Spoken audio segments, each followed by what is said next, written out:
volta. E agora a gente fala sobre uma entrevista que John Textor, dono do Botafogo, deu ao GE durante essa semana, onde muitas aspas renderam o que falar. Uma delas foi sobre o fair play financeiro e sobre a hegemonia que alguns clubes, em especial o Bahia, pode atingir ao longo do tempo, porque tem recursos do Grupo City. Vamos ouvir o que John Textor disse e depois repercutir.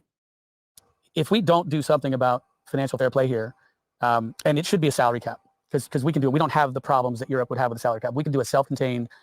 You cannot spend more than this amount of money, and you can make sure the waterfall helps players all the way down the line. You can make it very healthy. If you come with a 70% of revenue and we just make it easy, oh, UEFA does it, so we're going to do it. Well, that's a different world. Then the top clubs are going to be able to spend a ton of money, and the bottom clubs can't. If you do that, or if you do nothing, this is my warning to Corinthians, Palmeiras, Flamengo. If we don't do something, we're going to wake up 7 years from now, and under this current ownership structure, the people that are here today, Bahia is going to win the championship of Brazil 17 years out of 20, right? They are Abu Dhabi, right? We have Qatar that I compete with in France, and I'm competing against a country, not an owner. An irrational spending model with no constraints, combined with financial fair play, where so long as they can generate enough revenue, and they do, right? Because they use their Qatar relationships and airline relationships and sponsor relationships, so they get their revenues exactly where they need them to be to spend what they want to spend because they want to go win UEFA Champions League. And I've got to compete against that as the owner of one of the great clubs in France that won 7 titles in a row from 2000 to 2007, 2008.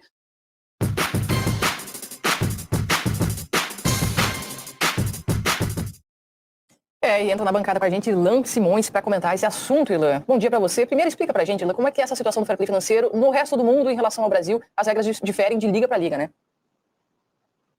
É isso. Bom dia, Jéssica. Bom dia, Tim. Bom dia, Garamba. Prazer estar com vocês aqui. Boa sexta-feira para todo mundo. Você comentou aí que o John Textor, ele gosta, as aspas das entrevistas deles repercutem muito. A gente tem que dar o braço a torcer, tem que elogiar. Ele realmente tem um poder de comunicação fantástico. Essa entrevista, inclusive, tem uns 5 nuances aí que geraram uma boa polêmica, uma boa discussão. Uma delas foi justamente o momento que ele começa a falar do Bahia, o clube que hoje pertence ao Grupo City, né, um grupo talvez não, absolutamente a rede mais poderosa, mais rica que existe no planeta, e ele trata desse tema do teto salarial. Teto salarial, que vira aí o tema do texto que eu coloquei lá no blog, no GE, o teto salarial para conter o Bahia do City, entenda a ideia de John Textor. Muito se falou, né, que ele estaria provocando o tema do fair play financeiro.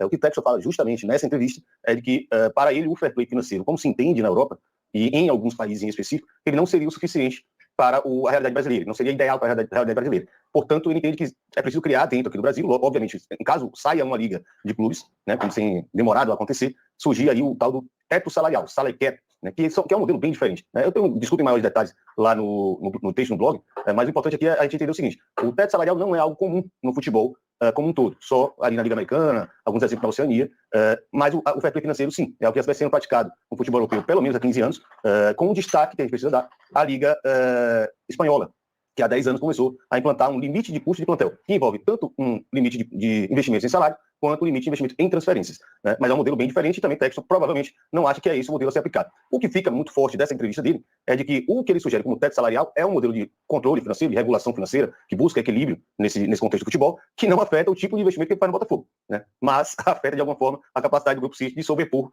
a Eagle Holding, que é a rede que o Textor possui com 4 clubes ao redor do mundo, porque ele argumenta que o Grupo City não é um dono, ele é um Estado. Nesse sentido, ele está correto. Né?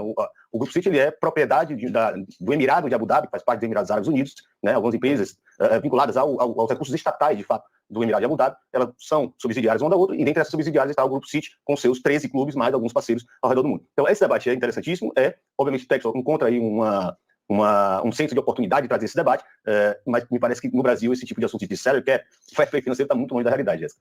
Ilan, eu achei muito plausível ele trazer esse tema para a nossa realidade brasileira. Muita gente já está tirando o John Textor como um cara caricato, porque ele acaba se envolvendo em muita polêmica, né? E falando muita frase forte com frequência. Ele está sempre em evidência. Mas eu achei esse tema um tema muito importante de ser debatido, porque a gente enfrenta no Brasil, em especial nesse momento, uma disparidade cada vez maior de recursos na Série A, não vou nem pegar a Série B e tal, mas na própria Série A já tem uma diferença enorme. Cada vez mais quem tem mais recursos se destaca e é competitivo, e quem tem menos recurso fica distante da possibilidade de imaginar um título acontecendo. E, inclusive, uma inflação do mercado de jogadores. Por não ter um limite de gastos, cada vez mais vai inflacionando o mercado. Então, só aumenta essa disparidade. Eu achei o debate muito interessante proposto por John Textor, mas difícil da gente imaginar isso prosperando no Brasil. Aqui ele está ajudando o futebol brasileiro, né? Isso não é uma polêmica barata, onde ele está confundindo manipulação com resultado, com esquema, para não. Concordo. Então, aí dá a possibilidade de ter um debate razoável, né? Realmente, ele faz algumas coisas pertinentes. O teto salarial na Europa não dá, porque você está lidando com muitos países com regimes de impostos diferentes. Então, é impossível, né? Ele fala isso. Mas, nas circunstâncias do Brasil, que é praticamente o único grande campeonato no seu continente, seria possível, né? embora o sentido, eu não sei, Lance, se você concorda comigo, mas o sentido que algumas coisas que ele está falando o dinheiro árabe lá de Abu Dhabi é legítimo, mas dinheiro de um bilionário americano já tá bom. Eu começo o texto lá no GE falando justamente isso. As ideologias, entre aspas, né, que isso não é ideologia, é um senso de oportunidade, no futebol elas mudam de acordo com as circunstâncias. Né? Eu acho que o grande fato aí que mais gerou polêmica é justamente que o Grupo City optou por comprar um clube do Nordeste. Né? Então, um clube que está ali fora do eixo econômico do futebol brasileiro, inclusive eixo político também, é importante falar nesse sentido, vai comprar o Bahia, que tem lá sua história, tem seu título brasileiro, mas há muito tempo não disputa títulos, né, de projeção nacional. E aí, agora que um clube do Nordeste, né, tenta ou tem condições de se sobrepor economicamente, o pessoal começa a falar de controle financeiro. E, de fato, isso vai pegar o torcedor do Bahia, né, com uma certa senso de injustiça, porque o Bahia exatamente é um dos clubes que mais foi prejudicado nas últimas décadas, com a chegada da televisão, né, com a chegada do direito de transmissão e essa distribuição tão desigual, né, que fez o Bahia ser incapaz de disputar títulos nacionais. Isso é um fato concreto. Né? Agora que o Bahia tem um financiador, que é o maior financiador de clube do futebol do mundo, começa a discussão de preciso regular. Mas como você falou, Tim, é um debate importante. Né? O John Textor, ele coloca ali um modelo de regulação financeira que não o prejudica, mas prejudica os seus concorrentes, porque não é um fair play financeiro, é um teto salarial. Perceba que aí ele diz que o ideal é o que não o prejudica, no modelo Eagle, né, que a gente está falando aqui.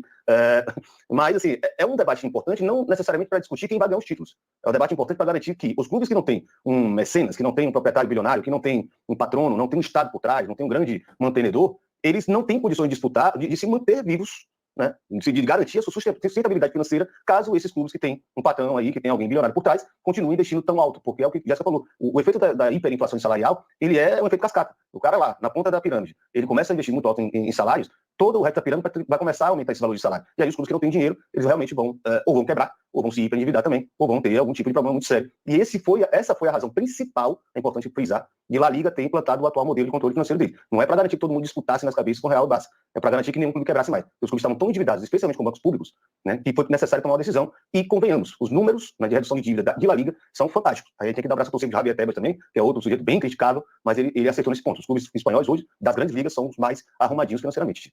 A La Liga é muito rigorosa nesse sentido, né? Os clubes eles precisam apresentar a projeção de receitas do próximo ano e aí sim basear os investimentos, se não me engano, em 70%, né, das receitas que são garantidas para o próximo ano. Então acaba limitando bastante o poder de... Aí o que o texto está frisando sobre as coisas de receitas, quando o clube é tão forte, bancado por um Estado, as receitas são manipuladas.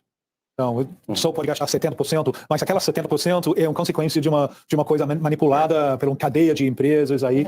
Então, isso realmente procede. Sim. Eu acho que tem duas coisas que tanto o Tim e o Irlan falaram que acho que convergem, né? Assim, claro que a entrevista do texto era interessante, claro, ele levanta questões, mas se a gente for cavucar, né, Irlan, as sutilezas, né?